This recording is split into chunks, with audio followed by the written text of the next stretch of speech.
My name is Cliff Harold. I manage the Boulder Economic Council of the Boulder Chamber.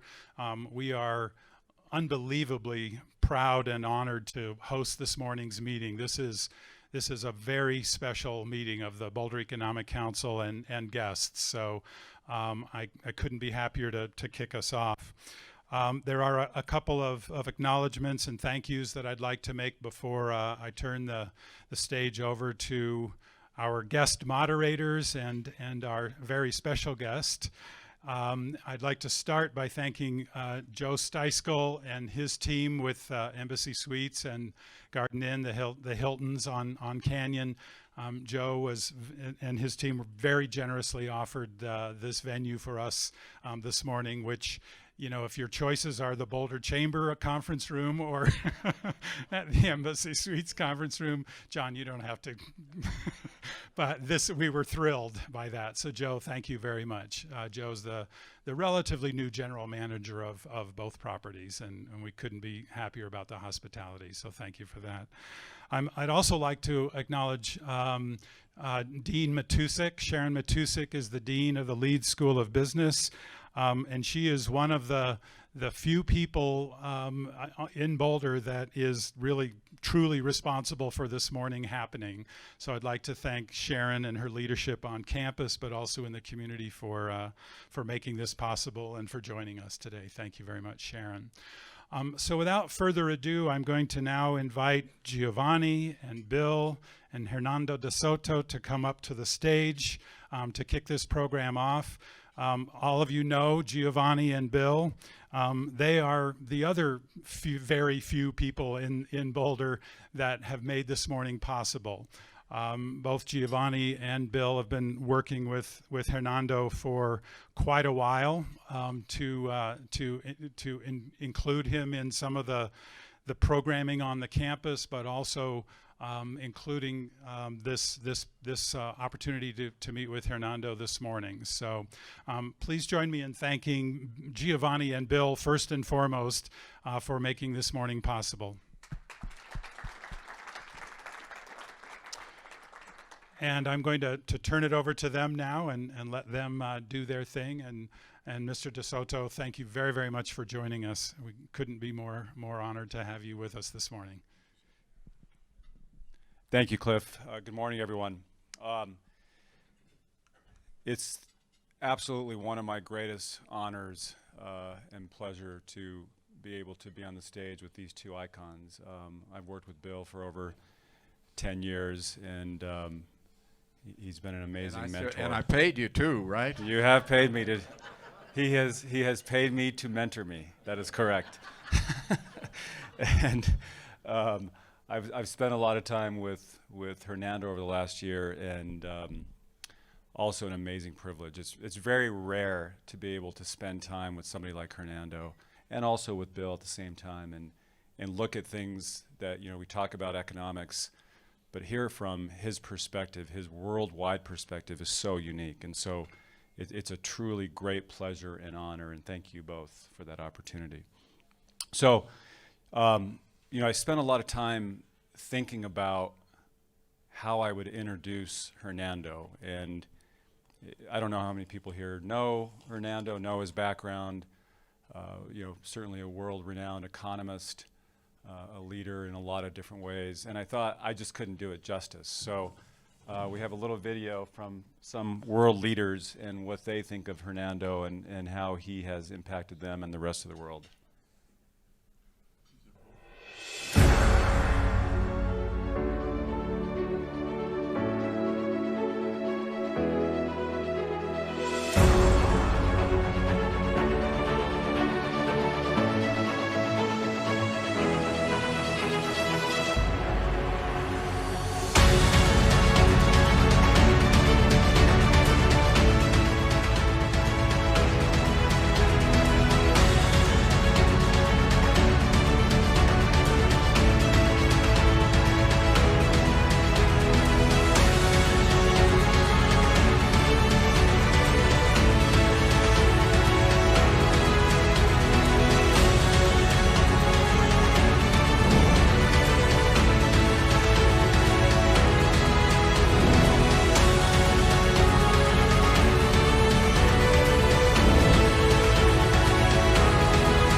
So what jumps out at me is how Hernando has touched so many different types of leaders, different political theories and ideologies, and they all say literally the same thing.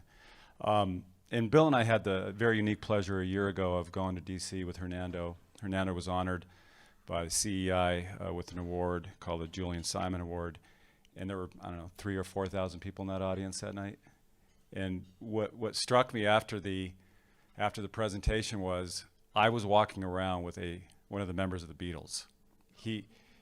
There was a 17-year-old or 18-year-old student at Georgetown who came up and said, I just read your book in first year economics course, and it's changed my view. Literally within 2 minutes later, a 70-year-old woman came up and said literally the exact same thing. And so it was really striking to me. So, Adam Smith and Karl Marx both said that capital is not money. And if anyone has read Hernando's famous book, The Mystery of Capital, he talks about the differences between money and capital. Hernando, in the real world, what are the differences? Before we get there, why don't I have the two of the books, The Mystery of Capital here, Hernando. What I wanted to read was the subtitle, Why Capitalism Triumphs in the West and Fails Everywhere Else. Perhaps our leaders in Washington should read The Mystery of Capital. I just picked up that subtitle here. Oh, I agree. And his other book, The Other Path, and the subtitle here is The Economic Answer to Terrorism. So Hernando's going to touch on, well, whatever Hernando's going to touch on, but I bet he'll touch on that as well. Absolutely. So Hernando, the differences in the real world between money and capital. Actually, there was a lot of, this is 18th and 19th century stuff when they started talking about it. Adam Smith talked about it, of course, and Karl Marx did, but all of them agreed that capital was not money. Capital they had different ways of describing it, but basically what they described as something that moves industry was one definition. One of Marx's most interesting definitions is that it has to do with the head, capital, capita, and Latin and German, capita, and that it's something that's so complex that the only place where you can actually grab it, seize it, is in your head. There's no other place. It is not a physical thing, nor in the form of a bill, nor in the form of a coin. But it can take all sorts of forms. And one of the forms it can take is money. But if you've got a house, that's also capital. And if you got an education, that's also capital. So Adam Smith, one part that I was able to, I think, figure it out, at least the way I interpreted it, said it is capital, but you can move it only if you fix it onto something else. So that's where the idea of the coin, the bill comes, the bills of exchange, the property titles. It has to be fixed somewhere else. So what we've done is gotten accustomed to that. Accustomed to understanding it only as money. But another way that I found, at least in the book on the Mystery of Capital, which Bill has referred to, the way we explain it, for example, in Latin America, especially my part of Latin America, which is the Andes, all these high mountain ranges, and you've got all these lagoons that form up there. It's as potential energy as in a lagoon in the Andes. It's there, and it's potential.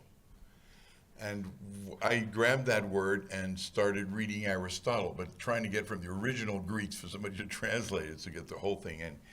Aristotle talked about potential. And he said that he defined potential as something bigger than the thing that it refers to itself. That's the translation. In other words, anything is smaller than its potential.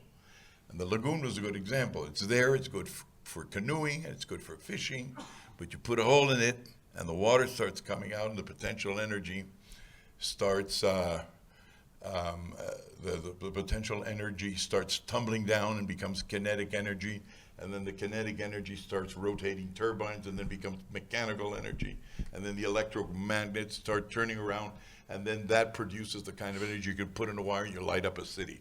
So everything is full of potential. It is up to us to combine it. And that word combination was a very important word, because if you look around the room, there isn't one thing in this room, or even in my underdeveloped country, that isn't the result of a combination. Things are there, and described as that the God was in a way like the Easter Bunny. He gave us everything we need, but he put it in all sorts of different places and hid it there and hid it there. And what humankind does with its planning, with its thinking it out, and seeing the potential of combinations brings it together. And that reminds me of one of the biggest compliments the United States ever got was with the French diplomat, whose French name now I'm forgetting. Senior moment. But Alexis de... Sorry, could you? De Tocqueville? Yes, de Tocqueville, where he said the mother of all knowledge is the knowledge of how to combine. And he said at that moment that he saw that there were two peoples in the world that had already at mid-19th century revealed that had an incredible power to combine resources. That was the United States and Russia, right? So, okay, so capital is what you produce because you know how to combine things, and that thing of combination is not a material good, but you can cash it in. And so that's the difference between capital and money. Capital is something that has a lot of potential. You've identified it as potential. It's in your head, and it is so well drafted out on a piece of paper, that's what they talked about at the time, that it produces trust, and the value is captured in the document. So Hernando, you are known by some as the poor man's capitalist, and you have combined philosophies of free market economies and empowering the poor through property rights. And I know over the past year, we've been working on some fun projects together, and what has grown from that is something that you call the value chain. Can you talk a little bit about the value chain and some of the things you're currently working on in the combination of capitalism and free markets with property rights? Yeah. Intellectually, I'm very favored by a circumstance, which is that I have friends, intimate friends I'm extremely grateful to, like Bill here in a developed country. That makes me come to a developed country and see what you've done. And I always wonder why we haven't done it. I mean, at the beginning, when a lot of our ancestors came in from Europe, you didn't want to go to North America. I mean, there's lots of cows and Pocahontas, hunters and gatherers. We had the empires. I mean, who would want to go? What was the first capital you had in the States? There was something like, it wasn't in Wellington or something. It was a very small place like that. And you could compare it to Buenos Aires or Lima or Mexico City. And then you did. And then all of a sudden, in the last 250 years, you left us all behind. So what did you do? And so the question is, what did you do? And when you find out that Americans give answers that don't make sense, then you want to go and research it. And so that's a very good idea, where you come back and start saying they got something together that isn't that visible. We had the first university. We had university before Harvard. So what is it that you did? And I think that it goes along very much, now I think about it, this thing about capital and money. It is that at the end, everything we do, I mean, there's a philosopher, let's see if I don't get my metaphors crossed. There's a philosopher called Ludwig Wittgenstein, who's supposed to be the world's extraordinary philosopher of the 20th century, who was asked to define the universe. And he said, in a line, and he said, things in relationship to each other. So that means there's two sorts of things, shall we say, things that are material things or not material things that can be identified, and relationships. And if you think about it, you know, everything is a combination of these things, as I was saying before. And what you did is you started taking the only thing that allows you to locate anything or a person, which is a property right, and how to document it. And as you do it, you pick up a lot of information. It looks like you talk about mainly America as if it's ownership, but that piece of paper contains crucial information which most of the world doesn't have, which is somewhere you know how to pick up where the person is, the location of his house, his home, his place of work, his identity in relationship to it. Does he have a backyard? Is he producing whiskey in the backyard? Does he have industries? Is he rearing horses? I mean, property, documented property, gives you an awful lot of information. And also because it produces truth. You see, we know it in developing countries. I mean, we are known for telling lies. And the reason we tell lies is because we're scared of the police and we're scared of government. And there's no such thing as somebody, you know, what you hear always in American airports. I'll show you my rights. You're violating my rights. All these Americans complain they're violating their rights. You know, we're used to violating rights, so it's not nothing extraordinary to us. But here, what's interesting is that when you go up to someone and you say, I know you live somewhere, I know you work somewhere. No, the way it starts off is this. Give me your name. Now, I'm Hernando, right? And so I say, Pablo. This guy's from the police. This guy's from government. He wants something. So I say, I'm Pablo.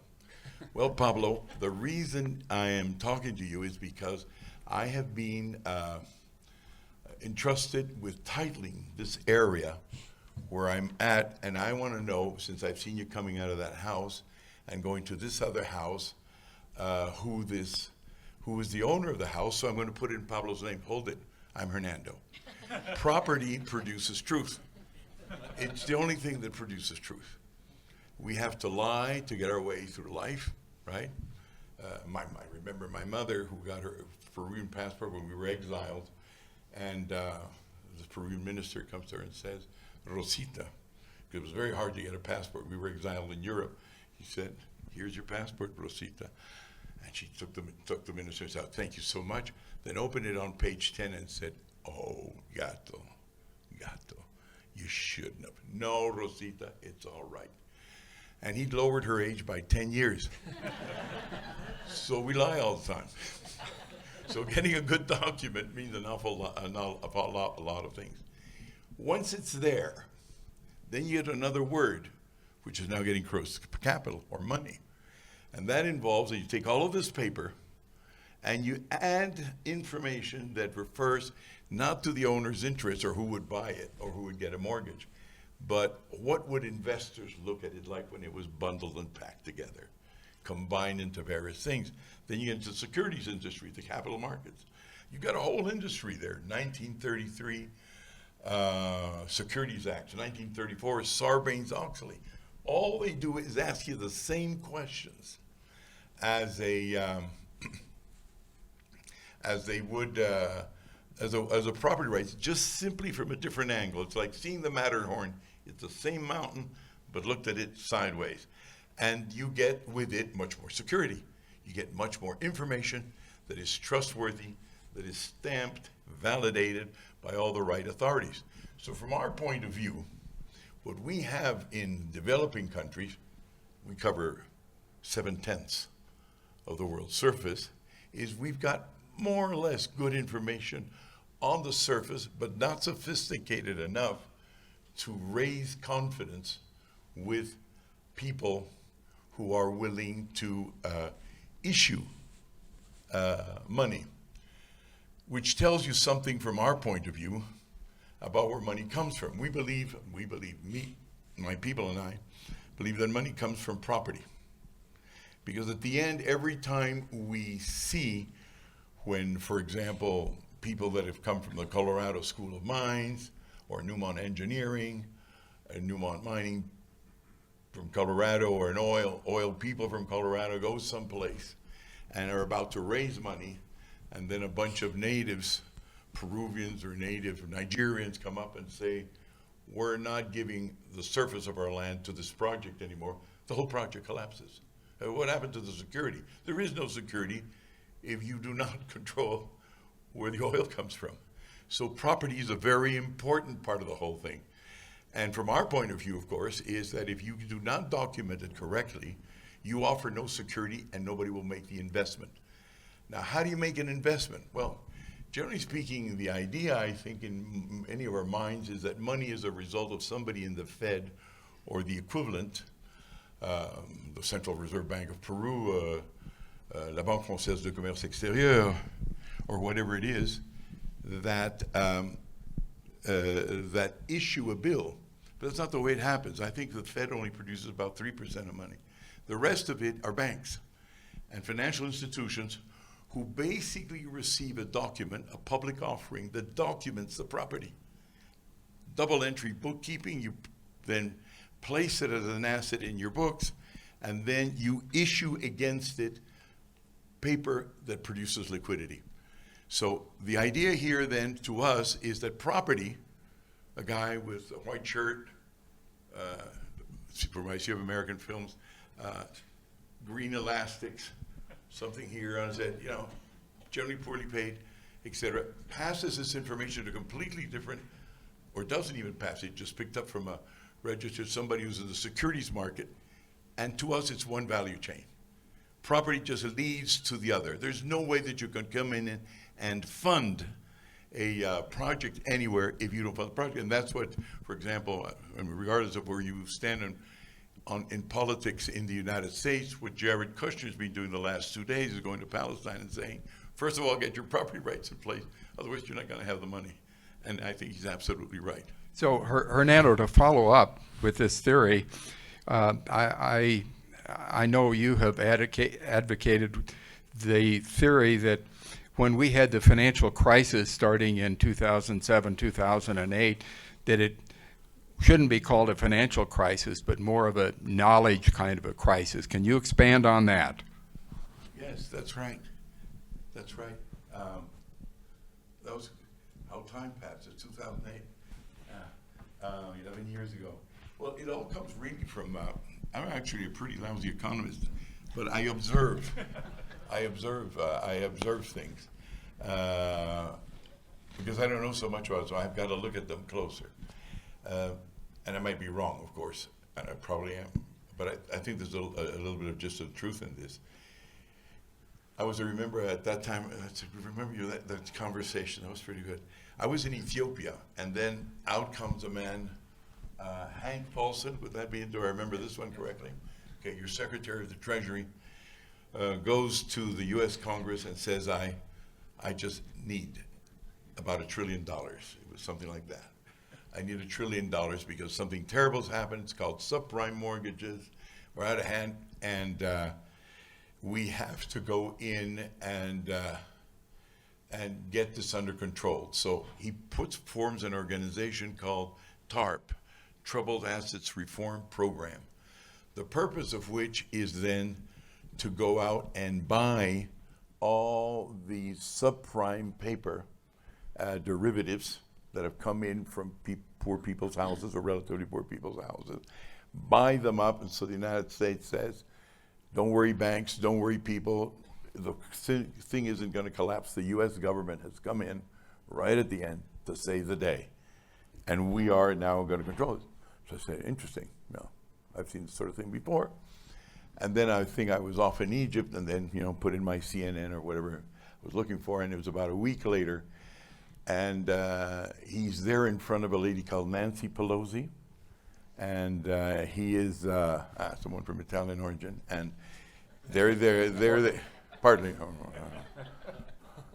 And then he gets on his knee. I remember he gets on his knee, and asks. It says it's absolutely important that you give me this money. And she says, gee, Hank, I didn't know you were Catholic. You're on one knee. So, these are just images that stick. But at that time, I was also doing some mild consulting with a certain person of power in the White House. And I went and did, my thing just after this, Cairo, Washington, D.C. And I said, I'm going to ask an indiscreet question. You see, one of the good things about being from a third world country, I mean, we're 200 countries in the world, and our population is 1/3 of 1% of the world's population. So usually when you ask an important American a question, you have more of a chance of getting a reply. You know, he's Peruvian, what's he gonna know? Who's he gonna tell this to?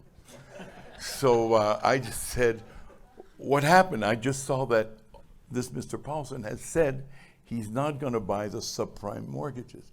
What he's gonna do is take TARP, the $1 trillion you gave him, and he's gonna shore up the banks. Now, that sounds pretty oligarchic to me. The guys who got you into trouble are the guys you're gonna finance, and instead of buying up all the bad paper and then making good paper. And he said, what's behind this? I said, well, you know, what's happened is we went out looking for all of these derivatives. Derivatives, by the way, is that somebody's got a property title, subprime, that is mortgages, right? Then he gets a mortgage-backed security, and it's 16 generations of paper, what I was talking to you about, 16 generations of paper that eventually lead to the derivative that's out there. And so he said, well, so we went looking for it, and we couldn't find them. And we could find the banks, so we went to the banks. So what's behind this is that there's a moment in which US capitalism lost track of the paper. That is what you're referring to. They lost track. You lost track. Now, probably today with blockchain or whatever it is, you won't lose track. But you got to the point that what backed up the initial piece of paper that identified the owner, that made someone accountable, got lost one after the other. And then my theory behind that was that you had to find that paper. You'll never find out who's guilty and put them in jail. And times have passed and you got nobody in jail. Because it means you didn't find the paper, but you found other ways to get around. I think that's what we were talking about, yeah. So Hernando, you talked about Jared Kushner and this new project in Palestine. I know you've been working on that. You want to share some thoughts on that project, setting aside politics, of course? Yes, yes. Oh, you know, when it comes to politics, I thought we were rough in Latin America, but boy, are you rough. Which is good. It's a very healthy sign. I mean, that's what it's really all about. The truth is something that's very hard to get at, and so you only get it through debate and comparing positions. Well, these people at some of these people at the White House, as you know, we were in Washington together, all three of us. What was it, a year ago, right? When you were, yeah. Bill was out there helping me, and Giovanni, in whose hands I am now in, we'll see how it ends. Is very well. Very well. He's doing a great job, and so we were there. Can you imagine having to try to give either of these two guys legal advice and have them listen to me and not, I mean this with a lot of respect, interrupt me when I'm trying to give? This is not you, Bill. This is more Hernando. Well, you talk to me the way I talk to my girlfriend. Can I get a word in edgewise? He's always saying these things. Does a lot of complaining. Not only that, because he's got Italian ancestry, so he does everything by putting his 5 fingers up and say, give me a chance to talk. Give me a chance to talk. It's true. So it's, but we're a good team. No, we get with the antics. We've all seen Al Pacino films. All right. So, what Al Pacino? Marlon Brando. Hey. There you go. Hey, much better. On a diet. Marlon Brando on a diet. So what has happened is that the thing of property rights sort of catches on, right? And some of our friends said, you know, you've now got an administration in the United States that believes strongly in property rights. And so he said, but we wanted you to meet, I don't know how I have a tendency to be indiscreet. To tell a good story, can't stop it, it's Mediterranean. So they said, but we don't want you to meet President Trump. Why? Because at the end he'll say, see, I told you so. It's all about creating Trump towers. That's what I've done all my life. I created, you know, with property rights, capital, and then he'll distort the whole darn thing. But Jeb Kushner and a few people in the Council of Economic Advisors, et cetera, caught on, and that's how this initiative of the, which is not mine, it comes out of the White House, has come out to say what you're missing in Palestine and in Palestine and in that region of property rights. It goes back to something that is actually extremely controversial, which is that the former Prime Minister of, not former Prime Minister, he's at the still Prime Minister, Bibi Netanyahu, wrote in 4 speeches, which I sent to you. I have just read De Soto, and he just said something that is very important. I want Israelis to settle certain land. And what he proposes is that instead of my thinking of land as sovereignty, I should think, or we should think about it also as property. Let me explain this. You know, we human beings go through life creating concepts, right? And creating categories. Immanuel Kant, the theory of categories, the imperative categories. So the way we divide land is one is sovereignty. So what the United States is a sovereign nation, right? You don't like other people coming in, you put a wall. It's a sovereign nation. That's where you put your military. That's where you put 3 miles of military ships, 200 miles of protection. Sovereignty, Peruvian sovereignty, same thing. It's very emotional. People die for sovereignty. My God, you know, in the case of Peru, the Chileans have crossed the frontier. Dad, I'm going to die for my country. I want to serve my country. Very emotional. But inside that sovereignty, what you've got are something called property rights. So let's say that sovereignty is a big boundary. You got small boundaries that are all about territory as well. They can be about anything else, of course. They can be about an idea. But they're basically about what sovereign rule allows you to do with a particular piece of land, which is cannot be violated. And the psychological attitude that comes with that is very, very different from the one that comes with sovereignty. If a Brazilian, big nation right next to Peru, comes in and says, we're taking over this land because we like the slope on your Andes and we want to take hydroelectric power out of there, and they advance, you know, we'll go to war. Or at least we'll try and resist for the first 2 days. But if somebody comes in and says, we'd like to buy this piece of Peruvian territory, our reply will be, how much? It's a completely different mindset. So you obviously have in the Middle East, talking about Israel and Palestine, very strong ideas on sovereignty. And it's very hard once the lines have been drawn, once the blood has been shed, once momentous acts have taken place. How do you backtrack from something you won with such great difficulty, and behind which there are different languages, different ethnics, all sorts of things? So the reply, what Netanyahu did, was say, I'm not going to then take Arab territory, which they're claiming we took away from them after the 1948 war. I'm just going to create property rights. Is there a law in the world that says I can't buy property? And the reply was, no, there isn't. So he started settling. Now that's become very controversial if you want to. But my original plan, because I had been asked about this by the PLO, the Palestine Liberation Organization, was that everybody instead of going back to how you're going to modify the agreements of 1948 when Israel was created, why not start thinking, aside from boundaries, of who is where and give them what they've already got. And once you take the focus from the big boundary out and focus it on the little boundary, people have a tendency to look at land in a much more peaceful way, and they can do something that is very hard to do with sovereign rights, which is you can hawk them without being called a traitor. You can put a mortgage on them. You can sell them. You can divide it. You have a problem with your wife, you can split it in half. All sorts of things you can't do with sovereignty.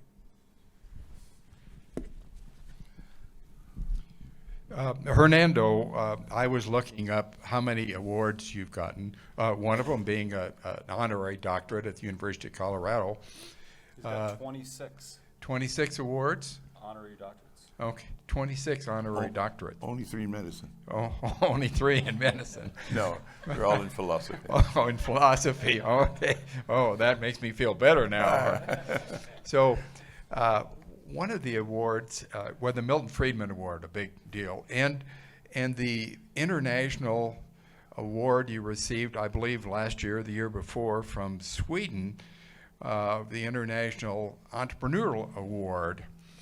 not only did it include a monetary gift, but it included something that maybe you can expand on. The award itself was called the Hand of God. What does that mean, Hernando? I don't know. Actually, that's right. I didn't ask. I didn't ask. These Swedes are very strange people. Are you guys getting a picture of what my time with these guys is like? Yeah. We have an hour for this meeting, guys. Can we get rolling here? Yeah, sure. No, I don't know right now. I mean in general, right? Okay, yeah. Take it easy there, Giovanni. Take it easy. So, yeah, I don't know what it meant by that, but it's a sculpture. I think the idea they bought a nice sculpture, and it's the hand of God, and it's got somebody launching. They're very mystic, these Swedes. So, I don't know what was behind that. I wish I had a cute answer for that. I don't. So, Hernando, anything else you want to talk about peace and prosperity? Well, By the way, this was an article that came out yesterday, I think, in the Washington Post. There's a lot of press on this. Anything you want to add about what the ultimate objectives are? well, one of the things, I was supposed to be there, but I had a commitment with you fellas, so I had a film before. But I thought there was something really interesting, Bill, which I only just told you about coming in here. Yesterday, Giovanni was saying wonderful things about Boulder. I said, "You realize where you are?" I said, "Well, yeah, here I am among friends." He said, "You're not only among friends, this is the most educated community in the United States," with which, of course, you being the most prosperous nation in the world with the most amount of patents means that you are the most educated community in the world. I said, Add that to the innovation report, Cliff. Yeah. right. Yeah. I said, "Isn't that something?" That he talked to me about STEM, science, technology, and energy, right? And I said, "But how can that be? I mean, you're only, what, 120,000, 150,000? That's that's the amount of employees in the mall that lives next to me in Peru has. What is it? How did they do that? How did they do this?" And then he puts out the name of all these things. Well, it occurred to me at that time that what's interesting is you've obviously got, talking about combinations, some kind of a combo going here that works. Number one. Number two, that it's probably the case, as Einstein noted a long time ago, that you don't know exactly how you got there. Einstein used to say, "What does the fish know about the water in which it swims?" This is what we say many times in Latin America when we get wonderful people from the United States that say, "Look, it's so simple. Why do you have to shoot your leaders? This is the way you do about it. Why do you have to steal when you can actually do this other way?" And da-da-da, they keep on talking about. So you feel when you're talking to this American that you've got like an aquarium in front of you, and there's this fish that swims from one side to the other really quick and says, "I don't understand why you don't go from here to there quickly." Because they're swimming in something we don't have. That's absolutely clear. And it's hard to understand because we try and imitate you. I mean, you're so successful. Everything we have, our IT, except the Italian suits, are actually, made by you. So the question we thought was when seeing Jared, whom I only know relatively recently, but I do think is the idea of trying to create peace in the Middle East is a very noble one. And not trying to do it through political means, but just simply saying, look, you got to have, aside from strong sovereignties, right? I am a Syrian, I'm Iraqi, etc. How about you're a property owner where you happen to be? Just have that. And they'll tell you, of course we have that. I know where my dog barks. It goes up to here. Yeah, but it's got to be documented so it can catch value. That's what he's basically talking about. That's what causes the vicinity with him. I thought, what happens if one way or another, this place called Boulder, which is the most educated place in the world, and that will ring true with anyone, with an extremist or whatever it is, they will ring true to everybody. Everybody admires technology. I mean, there's a side of the United States which everybody admires. Your technology, your culture, your music, your films, and they might be at war with you, but boy, do they admire you. And here you are in the middle of having to get here. You got to go to an airport that is not in your own city, so you're obviously not the center of the world. But here you've got all this education, and you've got all this advanced technology. What happens is, what I wanted to talk with Bill, because Bill supports me and wants to do good things in the world. Why don't we find a way of saying, look, we're just a little bit this part of, say, the West Bank, and look at what we're doing. No hands, no subsidies from the state, and look at what we're doing. How do you do that? And take it from there, versus, he's all blah, blah, blah, there's all the words. I got the words, I can accompany with you with words. But what if I go and talk to the National Council of Securities, all the guys surrounding this effort for the Middle East, and say, look, we're a community. Why don't we tell you what we do? And in the process, we Americans will also find out how we got there. Because you're probably not asking the right questions. You see, when you are born with a silver spoon in your mouth, you got a great constitution, you got all these guys who fought the Brits away, who fought the French away, who fought the Mexicans away, set it up. Sometimes you don't remember, you keep the romantic side, right? And the romantic side, it's hard to recognize. I mean, when you see, for example, a wild Arab, with a gun in his hand and explosives in his belt, and you say, how can you talk to these kind of guys? Well, from our point of view, when we see your cowboy films, guys like Daniel Boone and with dead animals on their heads, we get the same impression. Who were these Americans? How can you wear a dead animal on your head? Okay. But somehow or other, right? Somehow or other, even if you only shower once every 3 months, which is what your ancestors probably never even got to, you created a great nation, and you create a great spot which people can see, that have meetings like this, that talk to each other. And I was just telling myself, whatever they're going to do here, how much money they're going to put into this? David, how much they're doing, Bill? They're putting $50 billion. Now, what I'm going for is they don't have to put $50 billion. They've got over $50 billion of oil and terrain underneath. All they've got to do is paperize it. But what if it is identified to a community of people that are no way associated with the problems of the Middle East? I I didn't even know Boulder existed until I met you. And somehow or other, edge onto, because everyone admires technology, edge into some kind of a role player within this. People that can be asked, that don't necessarily have experience in politics, to just say how they go about their everyday life. And we figure out something to do well in the world. I showed you my email today from Jared, and I'd like to give a prompt answer because I think it would be a wonderful thing. The most educated group, the most educated community in the world comes up and says, we'd like to study something or other. I'm sure it'll fly. So the story behind the story is, has anyone read the story, or there's been a lot of press about it? And Cliff, we haven't had a chance to talk about this yet.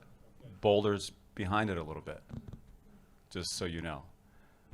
There's some inspiration there of maybe using this as a contributor to the process. So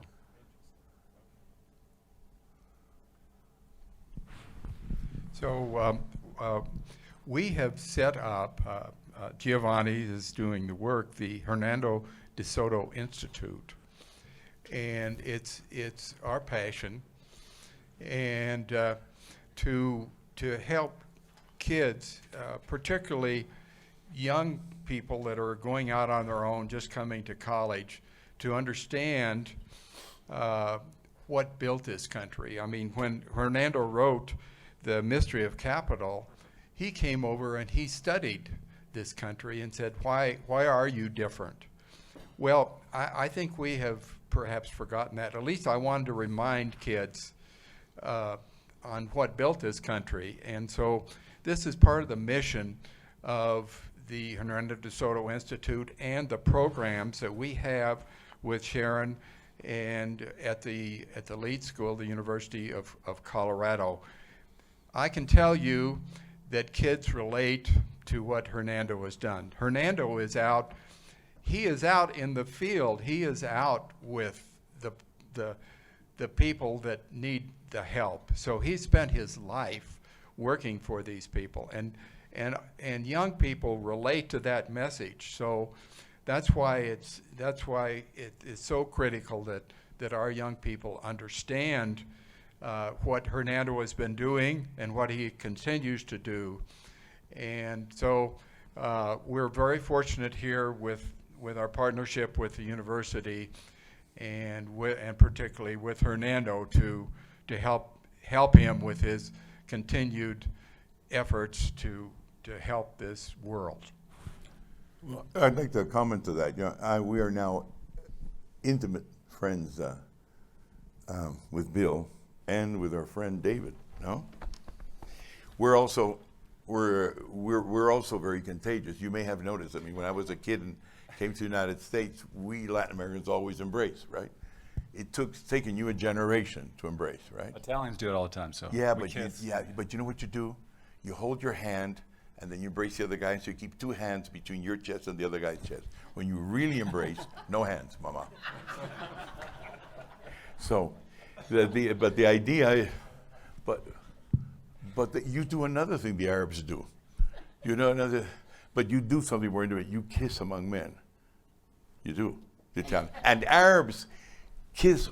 I said it in a public conference. It was very interesting. You see, we Latin Americans look like Arabs, so we get along there fine. Some people just say, you don't look Arab. I said, I don't? No, you look Lebanese. That's more or less where I go. So I was at a conference. I've got to explain this because I've noticed a shock there. So I've got to get into the story. So I was there, and in 3 or 4 years in Egypt, we had really begun to turn the place around. It was a conference, 3,000 people. And this is Mr. De Soto. We know each other for a long time now. Tell us, basically, what are we missing, shall we say, at a cultural level? And from your point of view. And I said, I couldn't resist. You know, I make these mistakes all the time. I couldn't resist. And I said, well, I'm going to try and say something an American probably cannot say because you're so politically correct. And so I said, well, look, the thing about it is that we don't understand as Latin Americans. We're very similar, the food, et cetera. You have these beautiful women, and they're sultry, and these long legs, and they walk and they don't even give you the time of the day, etc. And then the party's over and you go out and kiss the other guys instead of the gals. There's something wrong with you Arabs. And actually it produced huge roars. I don't know where of we're laughter. going with this. Well, I don't know where we're going right now. all right, okay, I just wanted to explain that. Well, it all started with the embrace. This is being recorded back there. Okay. Well, you know, the first time I came to the States, I'm not going to make that mistake again. I didn't know how to, before I ran an engineering firm, I didn't know how to act in front of an I never actually lived in the United States. And so there's a moment where somebody, I remember it's a guy called Larry Pipes. He was from Harvard, very, very well-known guy on property rights. He said, but you know, Mr. De Soto, now that you're talking about property rights, I knew very little about property rights. We just started titling. And but not the depth. He said, but you know, there's something cultural about the Anglo-Saxons and the Germans and property rights. It's in our bones, you know. Spain was like Portugal, feudal and all of this. And so I had no answer, but he was belittling my culture. So I said, hold it, there's a beautiful song in Peru that we men use when wooing a woman. I said, what is it? It's called You're My Private Property. 3 women, we take exception, the women start leaving the room. Now, in Peru, if you tell a woman you want her to be your private property, she's delighted. In the States, they ain't. So it takes some adapting. All right, sorry, we got diverted there. Sharon, can I talk a little bit about the new agreement? Okay, so Bill mentioned it. We're real excited to announce that the University of Colorado has signed an affiliation agreement with the Hernando de Soto Institute. That is funded very generously by the Williams Reynolds Foundation. And it's a real exciting program to teach our young students about capitalism and the importance of that. And I'm going to pick on my 19-year-old daughter who goes to Lewis and Clark. Sorry, my boys graduated from CU, they're here, but my daughter decided to go to Lewis and Clark, probably the most liberal place. You know, I asked her after her first year of school, freshman year, in any of her business and economics courses, did they talk about capitalism? 30 minutes to an hour. That's it. That's it. That's all they talked about. So this program is real exciting because you've already been doing it for a couple years, and you know, Sharon or Rich, you can talk about it. It's received incredibly high marks, and now the plan is to expand it throughout the entire campus, and I know other schools are looking at it. So it's a real exciting program. And thank you, Bill, for doing that.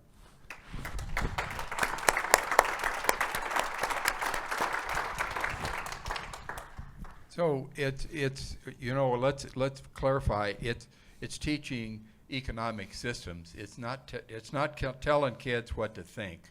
You can't tell young people what to think, but if you expose them to all of the ideas, not just one idea, the good ideas are going to win out, and I think that property rights and the free market system will win out as long as they're properly exposed. So that's how I would clarify your remarks, Giovanni.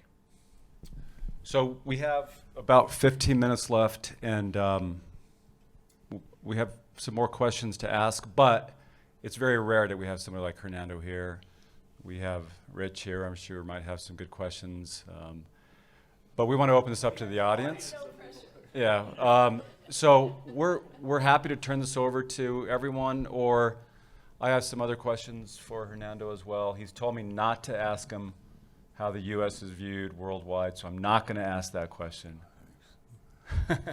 But does anyone have any questions or remarks? We have a microphone, so if you have a question, just raise your hand, Francis.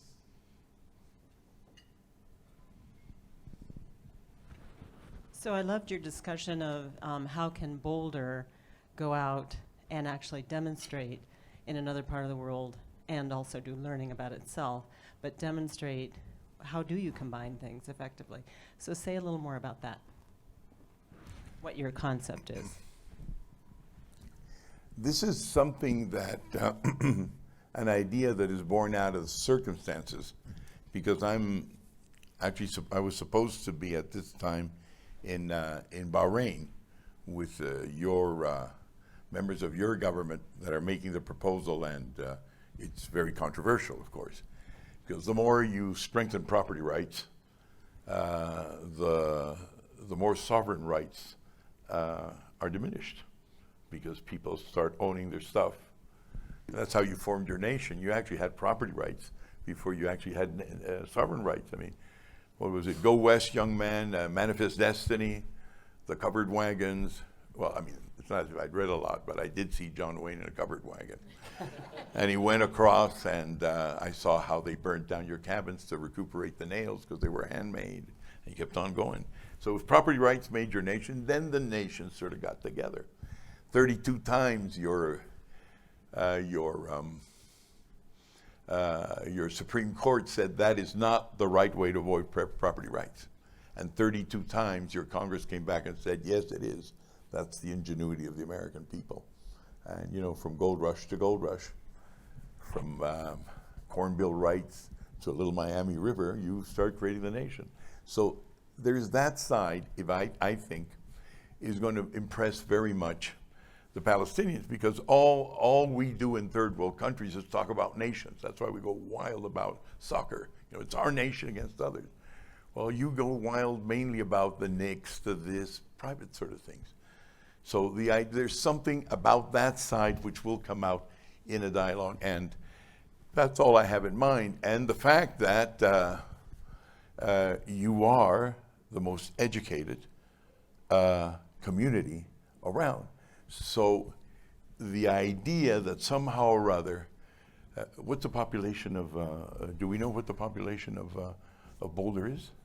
What, 120? 108. 108. 108. Students is 125. All right, right, that's right. So a lot of things come out from that. First of all, that you don't have to be a big city to try and create economies of scale. You've got to get connected to other places who you can scale up and therefore do the division of labor that Adam Smith and even Karl Marx talked about. But you don't have to actually have it all right there. You can have beautiful gardens. You can be far away from the rest, but you need information technology. So a lot of information technology companies from what Giovanni was saying is that when it came to technology, you were only second to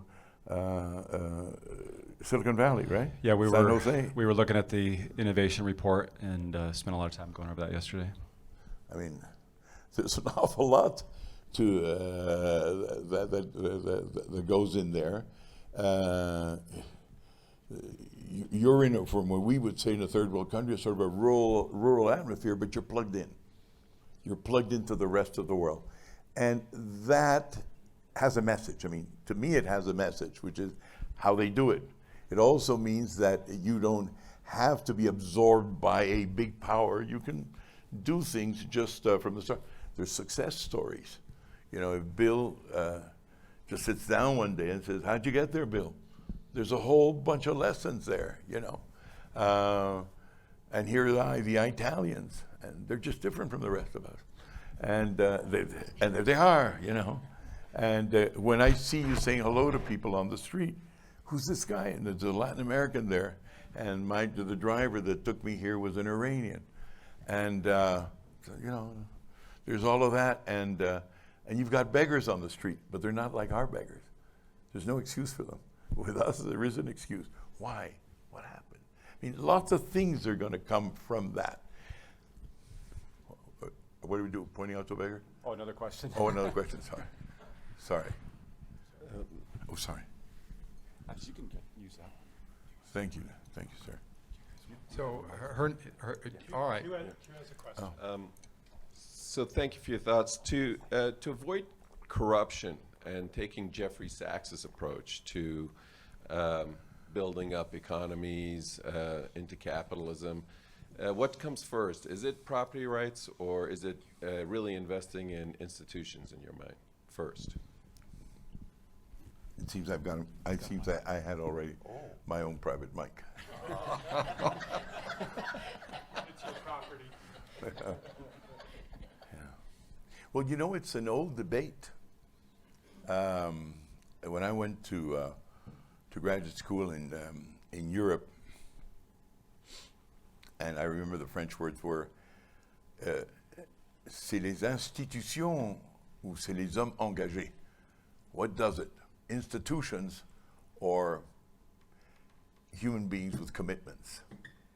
And it's probably both. It's probably both things. Somebody's got to start it off. That's why there is a moment where 12 men get around a table and take very deep decisions and know how to communicate. Regarding we're talking about regarding corruption. Obviously, institutions are extremely important. I gather my thoughts. It seems that the same part of our brain that produces all these innovative ideas is also the same one that lies and deceives. It's the same sort of chunk of pink sponge that does it. And it's important to acknowledge that we are who we are, instead of pretending that there are angels and there's devils. That the whole whether we have all of this, and that's what we need institutions for. We need standards, and that I suppose leads to something that is beyond the intelligence of Mr. Sachs, whom I don't like, which is that you can't do that without property rights, because what property rights are about is the opposition to entropy. Entropy is disorder, and that's where corruption happens. What is opposed, entropy is what we're into. Everybody says, the universe is going down the drain. The good thing is that I think it's going to take another 1 trillion years, but we're dispersing. When a tire blows up, when a bottle of milk is broken and spilled, it's not going to come back together alone by itself. What we do know is that the things that are surviving entropy, the dissolution of the universe, are things that have got a boundary around them. Cells, for example, the cells that make us up are millions of cells that are bound together. And most of the activity doesn't take place inside the cell, but at the boundary of the cell. All right, so I can't see people getting organized without definition, location, where they are, and who's in control. And interestingly, even before we were able to know through a microscope that cells actually look a certain way, even the Greeks, the ancient Greeks, knew that the cell existed. It was a logical deduction that we were made out of smaller parts. And they even classified the cell that created cancer. They called it anoikis, which is the old Greek word, which means a cell without a home, when cells just spread out. So what I think is that corruption is there, and that yes, it's a very particular, it's what most of the world believes in. You've got to go in and punish those who are corrupt, obviously. And good rules help that. But you also need for that to know what belongs to whom. And also you got to know is what are the rules that people will follow regarding corruption. You can't invent them. And one of the things that we insist on that is very important is not that sort of direct measures that Jeff talks about, because he starts from a different perspective. You've got to find out what people believe is right. Where's the social contract? And that's probably one of the interesting things that we, if you're going to do something regarding this initiative of helping one of the most war-torn places of the world with a community is there's a social contract here. I mean, here I am, the Italians here, Bill's doing this, University of Colorado's down there. I mean, there's a social contract here. How does that work? What does it do? What does it make that you all know among each other? I mean, I sit down with Giovanni, or every time I'm here, poor Bill's got to take me out to dinner, and we go to different places, and as we sit down and say, hey, there's so-and-so, he originally came from here, there's so-and-so, there's something. There's a community here that's working. Now, we embrace more than you do, but somehow or other your community works and creates prosperity without all the embracing. So the question is, what's behind that? And I think a lot of that has to do with the boundaries, knowing where the boundaries are, what are the rules regarding the boundary, and that will take care of corruption. And the reason I'm talking too much right now is because I lost my track of thought, and also because we are suffering now a huge crisis in Latin America. It's called the Odebrecht scandals. We've now got in jail in Peru 5 presidents. The Brazilians on their way to 2 presidents for major things. And one of the biggest problems in all developing countries, also the Arab world, is of course corruption. And so it's the way I see it is that what you're doing about it is going to be a very good lesson for everybody else outside. We have a question in the back. Good morning. I recently read Michael Piketty's Capital in the 21st Century, and I'd like to get your views on income inequality. His thesis is basically that ownership of capital at 5% a year for 200 years or whatever continues to outpace labor. And so if you get into a situation where you own the property and you own more and more of it, obviously leads to a concentration of wealth. And so I'm curious about your views with property rights being concentrated, because I'd rather put my money in capital versus labor right now. Yes. Well, sorry, I was trying to find the picture. Thanks to Bill here, we've challenged Piketty to a debate already 5 times. I was just showing you a cartoon about that. Even the French government said it was a shame that he wouldn't be able to stand up to this Peruvian. I just can't get the drawing, but I've sent it to you. He shied away from it because he's right. I mean, inequality whether one believes in it or not is a problem. People do vote in that direction. And concentration of capital does produce a lot of wealth in some people's hands. But then everything does. Concentration of government, concentration of ideas, all concentration produces. So the question is, how do you get a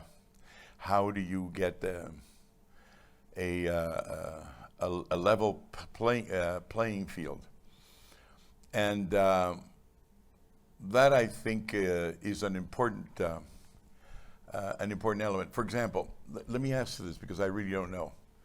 You're all in business one way or another. And have you ever used an export credit, Bill?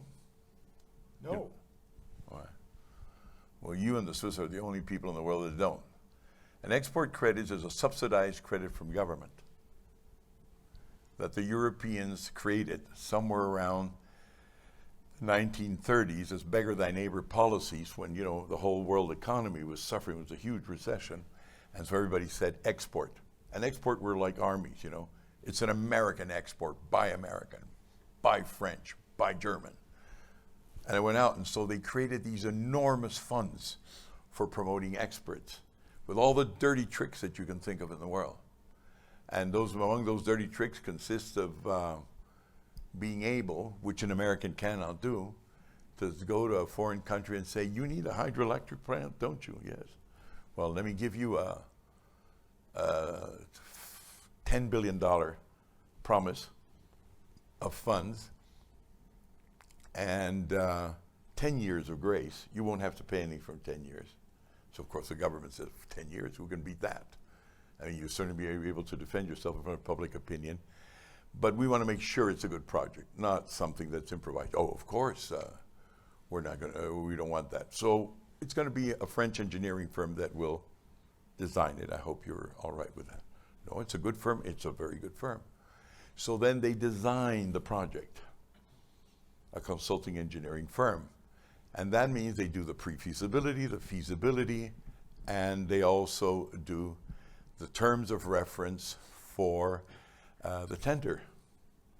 And once that's in place and it looks just right, and the tender is set out with French specifications, who wins the contract? The French do. Now, the war has gotten so bad among these countries that they now have got an organization called the Union of Bern, the purpose of which is sizing up who's got what part of the world and not getting too ferocious, among others. Okay, but it's a world composed of subsidies. It's a world composed of where if you are going to export, everything is authorized and is possible. Ergo, it's a world full of corruption. In the name today, not of helping a European or a Japanese or a Chinese firm, but in the name of fighting poverty. That's one of my problems with Sachs. Once you create a concentration of power to help the poor, which was born out of privileging a certain country's industry, the terms change. Let me tell you what they are, because we've investigated. Actually, it was the Pakistanis who did it, and quite well. The guy Mahmoud from the World Bank. If you buy cash from Japan, you're able to get a project done at a cash price. You know, there it is. You can compare who did what yesterday with who else. If you use an export credit and therefore get into a line of reasoning where everything concentrates on technology and the engineers from only one country, which are not in cahoots, by the way, it's just that if you went to a Japanese school, you talk to a Japanese supplier when you need this kind of a screw, this kind of a nail, this kind of a widget, etc. The average project in Japan costs 350% more than if you bought it cash. In Italy, it's 240. In the States and in England, it's nearly zero.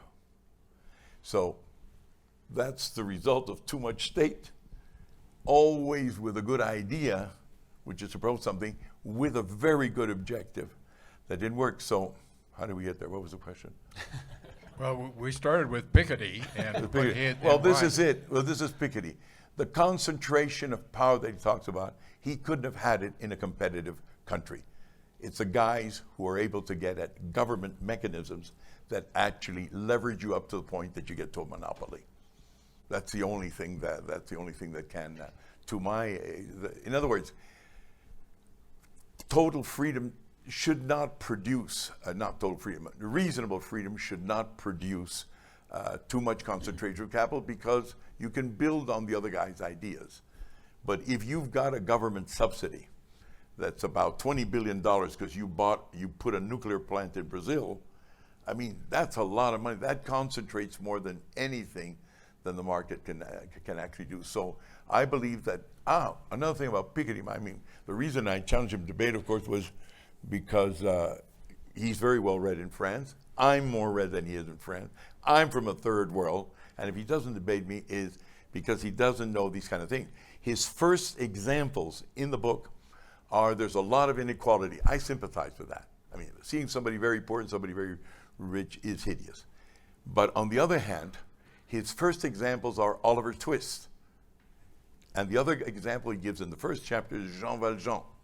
One was produced by Dickens, and the other one was produced by Victor Hugo. They don't exist. They are products of the imagination, which probably reflected reality in Europe during the Industrial Revolution. He can't come in with the 18th and 19th century and try and ignore the 21st century and how you concentrate capital today as opposed to how you did yesterday. So he would be called, in my language, a romantic nationalist. And I like romantics. I'm a very romantic guy myself, but you don't bring that into science. That's my opinion on Piketty. Otherwise, he's a nice guy. Unfortunately, we're out of time. Hernando, thank you so much for offering your time this morning. I hope the audience enjoyed it. We're going to be here a little bit longer if anyone wants to come up and ask some questions, but thank you very much. It's been an absolute pleasure.